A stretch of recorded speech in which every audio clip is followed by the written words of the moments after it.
अच्छा भाई देखें, कॉस्ट ऑफ कैपिटल का जो सेकंड कंपोनेंट है अब वो है कॉस्ट ऑफ डेट।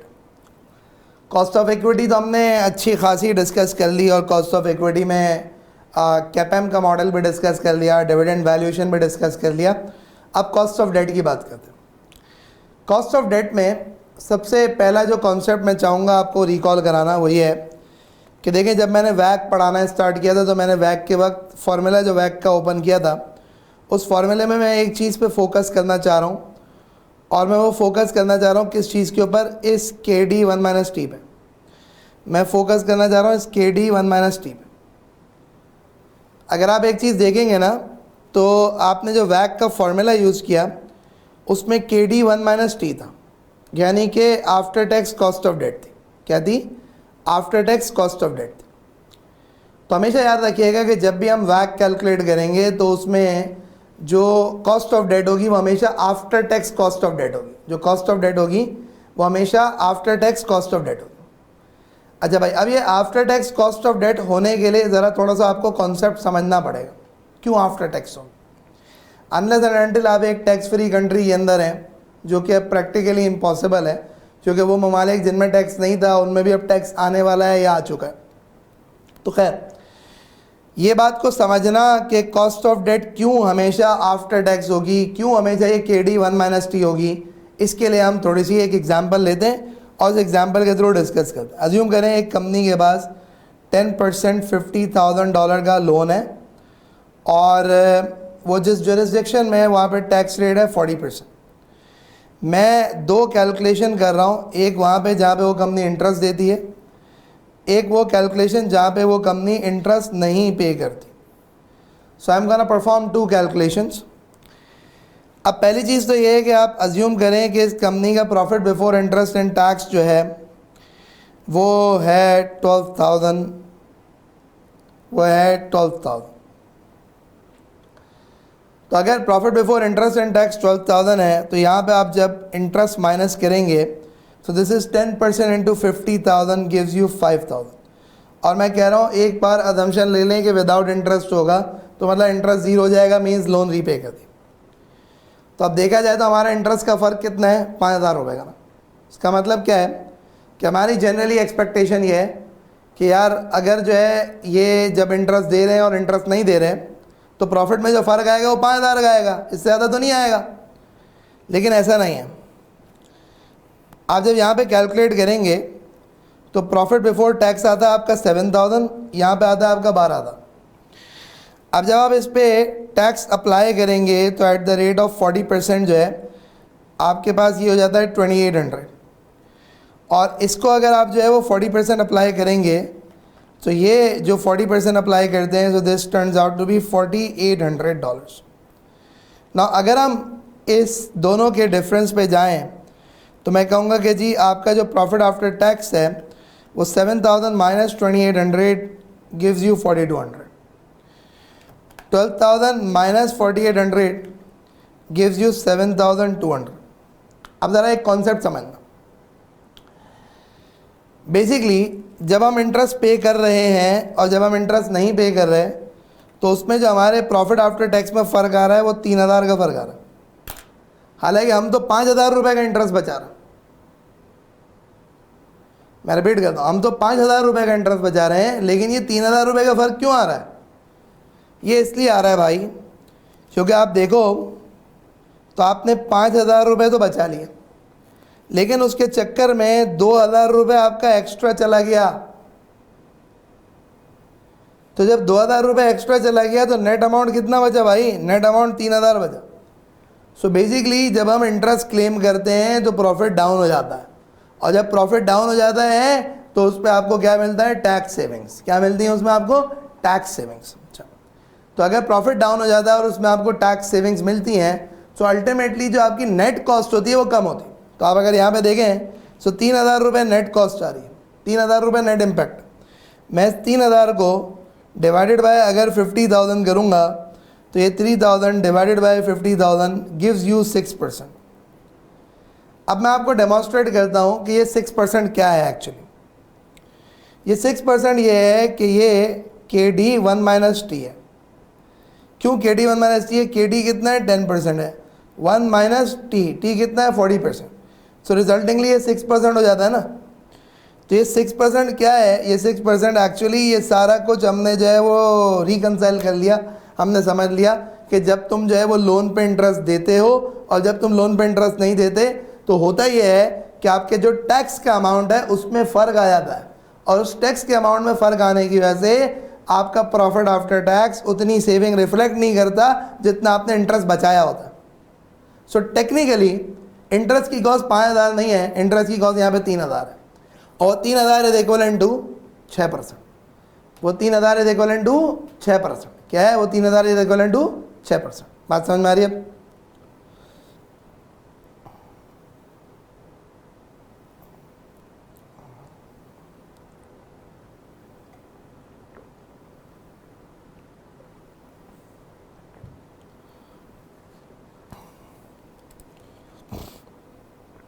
अच्छा जी, अब आगे बढ़ते हैं, थोड़ी सी और बात करते हैं। तो ये तो हमने डिस्कशन कर ली, किस बात की हमने डिस्कशन कर ली? हमने डिस्कशन कर ली कि कॉस्ट ऑफ डेट हमेशा आफ्टर टैक्स हो। अच्छा, अब कॉस्ट ऑफ डेट की कैलकुलेशन में ये डिपेंड करता है कि डेट किस तरीके की है। तो मेजरली 3 तरह की डेट्स होती हैं, और उसमें एक तो ट्रेडेड में रिडीमेबल, एक ट्रेडेड में इरेडीमेबल। रिडीमेबल तो मतलब क्या होता है? नॉर्मली जितने भी बॉन्ड्स होते हैं जो हम समझते हैं वो रिडीमेबल ही होते हैं, यानी कि उनकी कोई ना कोई रिडेम्पशन डेट होती है। और एक हो गया इरेडीमेबल। इरेडीमेबल का मतलब क्या है? इरेडीमेबल का मतलब ये होता है कि ये वो बॉन्ड्स हैं जो कभी भी रिडीम नहीं होंगे। इन बॉन्ड्स को एक और नाम भी दिया जाता है, और वो नाम दिया जाता है परपेचुअल बॉन्ड। क्यों परपेचुअल बॉन्ड का नाम दिया जाता है? Perpetual means perpetuity. Perpetuity means कि ये अप टिल इन्फिनिटी इन इशू रहेंगे, ये अप टिल इन्फिनिटी इन इशू रहेंगे। सो बेसिकली जो इरिडीमेबल बॉन्ड है, उस इरिडीमेबल बॉन्ड का दूसरा नाम है परपेचुअल बॉन्ड। क्या है? Perpetual bond. तो ये अब तो नहीं इशू होते, लेकिन पहले ज़माने में इशू हुए हैं, कुछ कंपनीज ने इशू किए हुए, स्पेशली जो इस्टेब्लिश कैपिटल मार्केट है जैसे UK, US, इन जगहों पे ये इशू हुए हुए हैं और वो अभी तक चल रहे हैं सालों साल तक। और एक non traded debt just like bank loans. So majorly आपकी डेट 3 कैटेगरी में क्लासिफाई होती है: ट्रेडेड, रिडीमेबल, ट्रेडेड इरेडीमेबल और नॉन ट्रेडेड। ये 3 कैटेगरी में क्लासिफाई होती है। कॉस्ट ऑफ डेट कैसे कैलकुलेट करेंगे? 1 बाय 1 डिस्कशन करते हैं। सबसे पहली बात है कि आपके पास अगर इरिडीमेबल डेट है, यानी परपेचुअल बॉन्ड की जो हमने बात की, तो उसकी आप कॉस्ट कैसे कैलकुलेट करेंगे? इस फॉर्मूले से, I1 माइनस टी। इसका दूसरा नाम होता है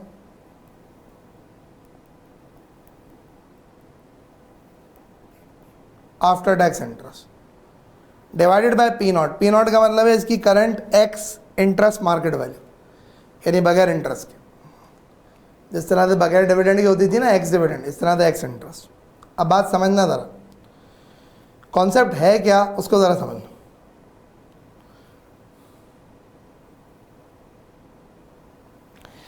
अज्यूम करें कि 8% $1,000 बॉन्ड है, टैक्स रेट 30% है, और उस बॉन्ड की प्रेजेंटली मार्केट वैल्यू 900 है। तो इस बॉन्ड की अगर आपको कॉस्ट कैलकुलेट करनी है तो आप कैसे कैलकुलेट करेंगे? आप कहेंगे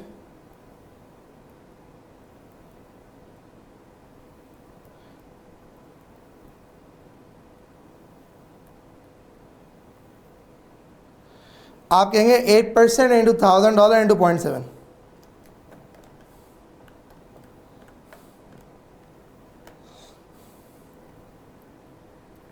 $56 हो गया। तो अगर हम इसकी कॉस्ट कैलकुलेट करें, so we gonna say 56 divided by, अगर हम इसकी कॉस्ट कैलकुलेट करें तो हम क्या कहेंगे? हम कहेंगे जी 56 डिवाइडेड बाय, डिवाइड बाय क्या होगा आपका? डिवाइड बाय आपका हो जाएगा 900। क्यों डिवाइड बाय 900 हो जाएगा? उसकी रीज़न ये है कि 900 इज़ द मार्केट वैल्यू, सो ये मल्टीप्लाई बाय 100 करके आपका हो जाएगा 6.22%। क्या हो जाएगा? 6.22%। सो मैं रिपीट करता हूँ, ये क्या हो जाएगा? ये हो जाएगा 6.22%। तो एक बात तो हो गई कि अगर आपको परपेचुअल बॉन्ड्स हैं तो उसकी कॉस्ट कैसे कैलकुलेट करेंगे? इस तरीके 6.22% आपकी परपेचुअल बॉन्ड्स की कॉस्ट हो।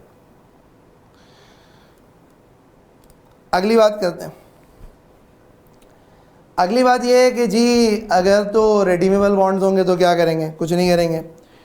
रिडीमेबल बॉन्ड्स की जो कॉस्ट कैलकुलेट होती है वो आईआरआर के थ्रू होती है। कैसे होती है भाई? वो कॉस्ट कैलकुलेट होती है आईआरआर के थ्रू। और उस आईआरआर की कैलकुलेशन में दो चीज़ें याद रखना कि जो एनुअल कैश फ्लोज होंगे वो पोस्ट टैक्स होंगे, और जो मार्केट वैल्यू होगी वो टाइम पीरियड 0 पे एज एन आउटफ्लो शो होगी। आईआरआर तुम लोग पढ़ के आए हुए हो, मैं डेमोन्स्ट्रेट कर देता हूँ।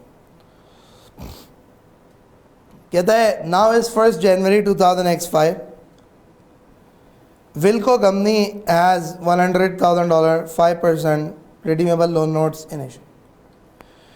Interest is paid annually on 31st December. The ex-interest market value of a loan note on 1st January is $90. And the loan notes are redeemable at a 5% premium. Tax on profit is this. अब अगर हम बात करें यहाँ पे तो आप क्या करेंगे और क्या नहीं करेंगे? आपको आईआरआर की कैलकुलेशन करनी है। आईआरआर की कैलकुलेशन करने के लिए हम क्या करते हैं? हम टाइम पीरियड लेते हैं, हम कैश फ्लो लेते हैं, हम पहला डिस्काउंट फैक्टर लेते हैं, उस पर प्रेजेंट वैल्यू लेते हैं, फिर हम दूसरा डिस्काउंट फैक्टर लेते हैं और हम उस पर प्रेजेंट वैल्यू लेते हैं। अब देखें, मैं ऑब्वियसली इसकी कैलकुलेशन में बहुत ज़्यादा नहीं जाऊंगा, but I am just gonna demonstrate to you कैसे होगा। इसकी जो करंट मार्केट वैल्यू है ना वो है $90। आप चाहें तो आप तमाम के तमाम लोन नोट्स की कैलकुलेट कर लें, आप चाहें तो एक लोन नोट पे कैलकुलेट कर लें। मैं तो यहाँ पे एक लोन नोट पे कैलकुलेट कर रहा हूँ और एक पे ही बहुत होती है। सो आपका टाइम पीरियड 0 पे आउटफ्लो हो जाएगा 90। फिर कितने साल की रिडेम्पशन है? आज की डेट है 1 जनवरी 2005, ये 2008 की रिडेम्पशन है, मतलब 5 पूरा है, 6 है, 7 है, 8 है, 4 साल है, 4 साल। Time period 1 till time period 4, और फिर टाइम पीरियड 4 पर रिडेम्पशन है, और रिडेम्पशन कितनी है? 5% प्रीमियम पे। तो यहाँ पे कुछ नहीं लिखा हुआ, तो मैं इसकी अजम्पशन ये ले रहा हूँ कि ये एक लोन नोट $100 का, तो $100 का मतलब है 105 पे रिडेम्पशन है। अब आप क्या करेंगे और क्या नहीं करेंगे? आप कहेंगे यार ये टाइम पीरियड 1 टिल 4 क्या आना चाहिए, तो यहाँ पे आफ्टर टैक्स इंटरेस्ट लाओ।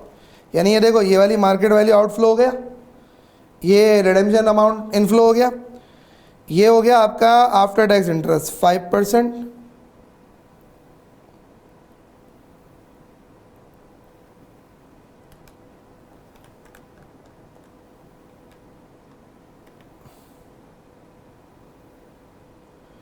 तो ये $4 हो गया।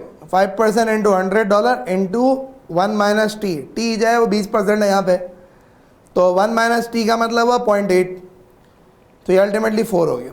अब मैं 10% का डिस्काउंट फैक्टर ले लेता हूँ पहले,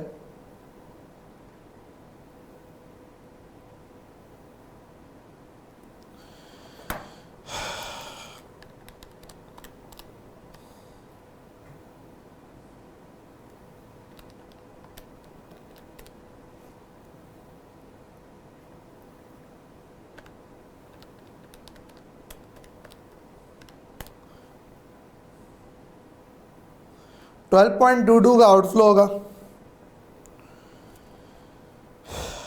अब अगर ये एनपीवी नेगेटिव 12.22 आ रही है, एक पॉजिटिव चाहिए होती है, तो मैं एक पॉजिटिव 2% पे ले लेता हूँ, कोशिश करता हूँ कि 2% पे ले लूँ।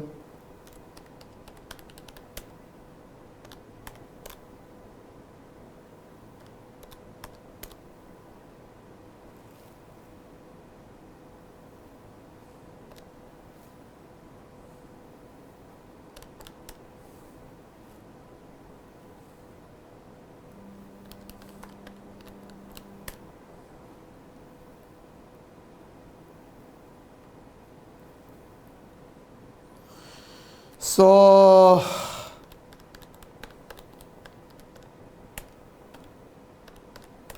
ये हो जाता है 22.25। अब आपको IRR निकालना है ना, तो IRR के लिए आपको पता है A% है, कैपिटल A है, B% है, कैपिटल B है। सो आपका जो इस सिनेरियो के अंदर A% है वो आप देखेंगे तो A% is gonna be 2%, B% is gonna be 10%, capital A is gonna be 22.25, capital B is gonna be negative 12.22। सो अगर हम यहाँ पे IRR कैलकुलेट करें,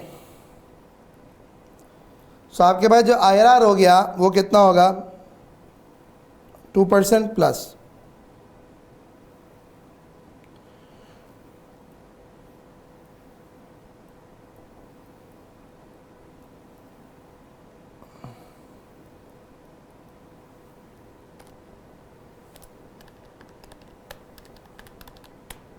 34.47,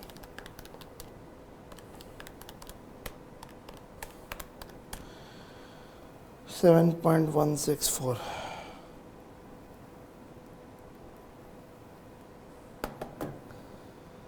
सो 7.165% आपके पास इसका कॉस्ट आ रही है IRR। 7.165% आपके पास की कॉस्ट।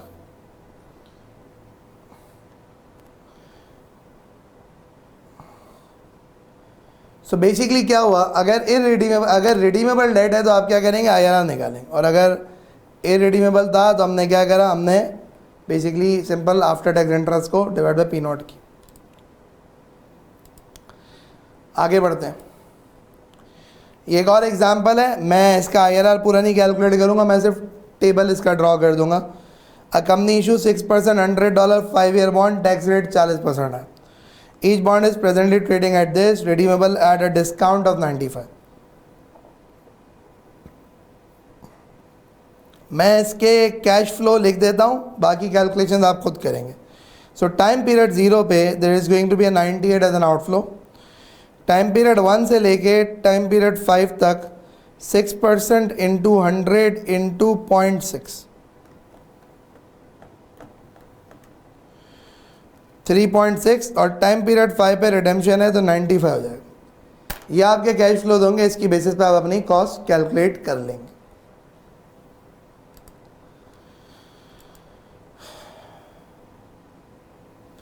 आखिरी यहाँ पे इनफैक्ट सॉरी, हेडिंग में थोड़ा सा बैंक लोन लिखा हुआ है, मैं बैंक लोन की जनरल बात कर लेता हूँ। क्या would you calculate the bank loan, तो उसका सिंपल कुछ नहीं करना है, इंटरेस्ट का परसेंटेज उठाओ 1 माइनस टी कर लो। इंटरेस्ट परसेंटेज उठाओ 1 माइनस टी कर लो, और कुछ भी नहीं करना। यानी अगर 6% का लोन है तो 6% इंटू 1 माइनस लेट से 0.4 है तो 36 सिंपल, ये काम कर। सो बेसिकली हमने क्या कर लिया, अब तक हमने कॉस्ट ऑफ डेट को भी कवर अप कर लिया कि कॉस्ट ऑफ डेट कैसे कैलकुलेट होती।